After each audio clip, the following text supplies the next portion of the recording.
Rude चारों ओर देखता है और सोचता है कि उसने उस व्यक्ति को ढूंढ लिया है जिसके लिए वह आया था। उसकी नजर उस चांदी सफेद बाल वाले लड़के पर टिक जाती है जिसे आर्टन डुको परिवार का दूसरा बेटा बताया गया है और जिसके बारे में अफवाह है कि वह घायल राक्षस है। वर्णन में उसका नाम लीरसस डाइंग आर्टन लियरसस डाइंग आर्टियन बताया गया है। अपने डेस्क पर अकेला बैठते हुए रूड मन ही मन पुष्टि करता है कि यही वह आर्टियन है जिसके बारे में उसे बताया गया था। रूड सोचता है कि ऐसा क्यों है कि आर्टन अकेला बैठा है। प्रोफेसर रूड को बताता है कि वह कहाँ बैठे और रूड सहमति जताता है।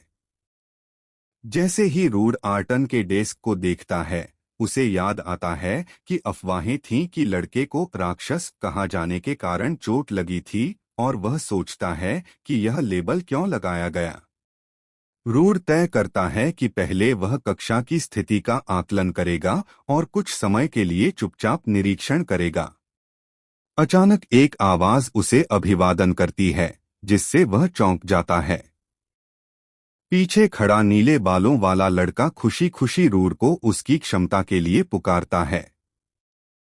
नीले बालों वाला लड़का रूड की पूर्ण अंक प्राप्ति की तारीफ करता है और उसकी उम्र पूछता है।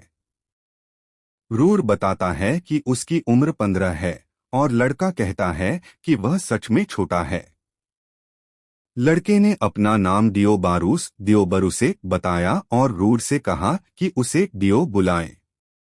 रूड हिचकिचाते हुए सहमति देता है जबकि डियो जोर देकर कहता है कि उम्र की परवाह किए बिना सभी सहपाठी दोस्त हैं। प्रोफेसर डियो को बात करने के लिए डांटते हैं, याद दिलाते हैं कि डियो परीक्षा में आखिरी आया था और उसे दोस्तों बनाने के बजाय सामाजिक बातचीत बाद में करनी चाहिए। रूड तय करता है कि फिलहाल उसे ध्यान आकर्षित करने से बचना चाहिए और अपनी नज़र फिर आर्टन पर केंद्रित करता है, उसे चुपचाप दूर से देखने का निर्णय करता है। कक्षा के बाद कई जिज्ञासु सहपाठी रूड के पास इकट्ठा होते हैं, व्यक्तिगत सवाल पूछते हैं और उसका नाम पुकारने की इच्छा जताते हैं। रूड नोट करता है कि भले ही उसने पूर्ण अंक प्राप्त किए हैं, उसके बारे में यह भी अफवाह है कि वह पुरानी बीमारी से पीड़ित है। सहपाठी सीधे पूछते हैं कि उसकी तबीयत में क्या दिक्कत है, जबकि रूड शांत रहकर परेशानी से बचने की कोशिश करता है। उनकी जिज्ञासा से अभिभूत होकर रूड सोचता है कि आखिर हर कोई दूसरों में इतना क्यों दिलचस्पी लेता है। ब्रेक टाइम में भी सहपाठी लगातार उसकी उम्र और पृष्ठभूमि के बारे में सवाल पूछते रहते हैं। छात्र उसे इधर उधर घुमाते रहते हैं और बातचीत करते हुए उसे कोई जगह नहीं छोड़ते।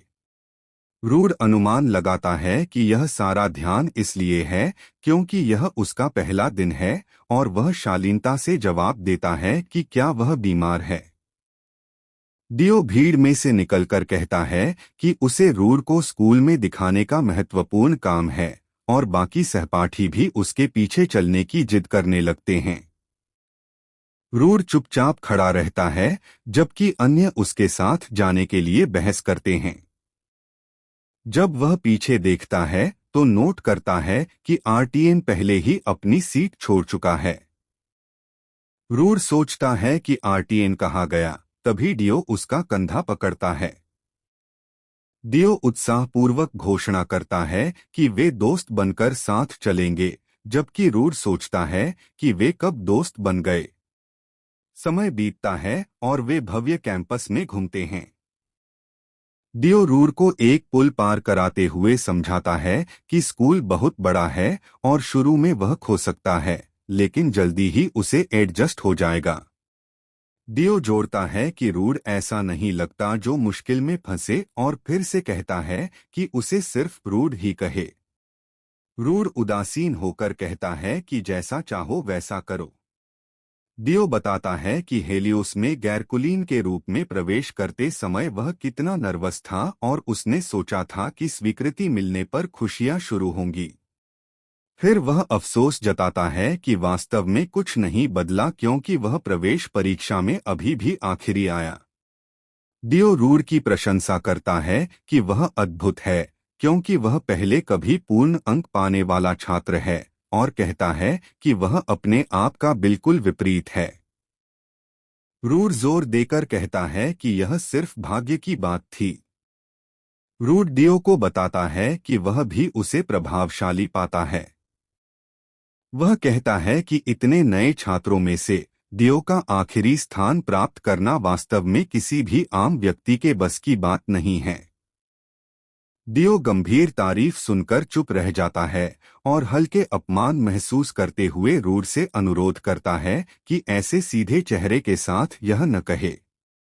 बाद में डियो घोषणा करता है कि वे अपनी अगली मंजिल पर पहुंच चुके हैं। वह गर्व से रूड को हेलियोस की केंद्रीय लाइब्रेरी दिखाता है, बताते हुए कि यह जगह वे सबसे ज्यादा आएंगे। रूड लाइब्रेरी की विशालता को नोट करता है और डियो सहमति में कहता है कि यहाँ बहुत सारे अध्ययन सामग्री संग्रहित हैं। डियो अध्ययन डेस्क पर चमकती हुई गोलाकार वस्तुओं की ओर इशारा करता है और समझाता है कि यह जादुई गोले हैं जो छात्रों के लिए ध्वनि रहित क्षेत्र बनाते हैं। डियो इस प्रणाली की तारीफ करता है, जबकि रूड शांतिपूर्वक नोट करता है कि इसे बनाए रखना बहुत महंगा होगा। डियो बताता है कि लाइब्रेरी में 4 मंजिलें हैं, लेकिन उनके जैसे शुरुआती छात्रों को केवल पहली मंजिल का उपयोग करने की अनुमति है। इस दौरान ऊपर से एक वरिष्ठ छात्र समूह अचानक डियो को नीचे बुलाता है और उसके रूप को अपमानित करता है। उनके सुनहरे बालों वाले नेता चेब्बल वॉन हाइडेलियो पुष्टि करता है कि डियो प्रोफेसर हेल की कक्षा से है। डियो नर्वस होकर इसे स्वीकार करता है, जबकि रूड उसके पास खड़ा है। रूड चेब्बल की बाह पर सुनहरी क्रेस्ट देखकर पहचान लेता है कि वह हैरी का छात्र है। रूड सोचता है कि क्या चेब्बल हेलियोस की उच्च वर्ग से है। चेब्बल याद करता है कि उसने डियो को पहले देखा है और डियो की कक्षा के एक कुख्यात छात्र का जिक्र करता है। मुस्कुराते हुए चेब्बल सीधे पूछता है कि कथित राक्षस कैसा है। डियो हिचकिचाते हुए कहता है कि छात्र ठीक है। चेब्बल निराशा जताता है और कहता है कि यह दुर्भाग्यपूर्ण है, फिर अनदेखा करते हुए अपने रास्ते चला जाता है। डियो स्वीकार करता है कि उसका दिल डर से धड़क रहा था, जबकि रूड सोचता है कि केवल इसलिए वह इतना घबराया क्योंकि चेब्बल उच्च वर्ग का है।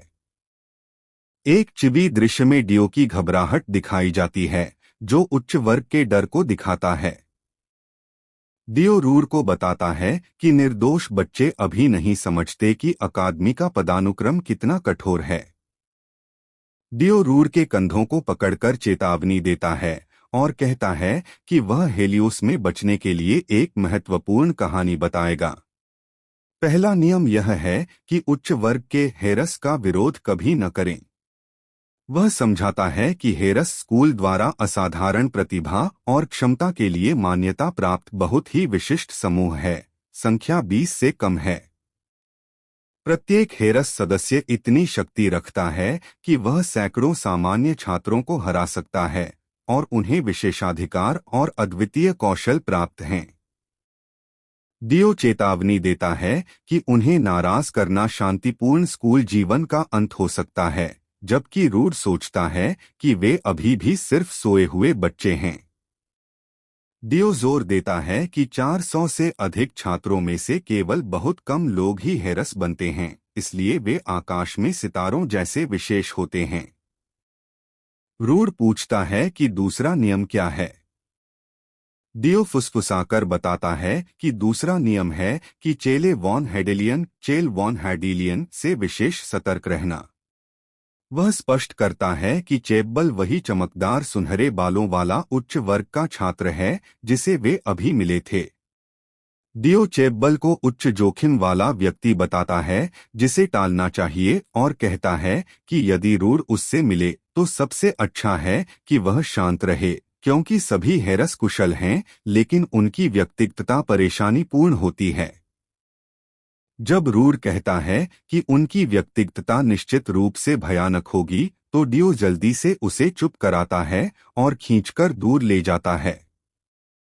डियो चिंतित होकर रूड को बताता है कि किसी को सुनने की स्थिति में चुप रहना जरूरी है और यह चेतावनी बहुत महत्वपूर्ण है।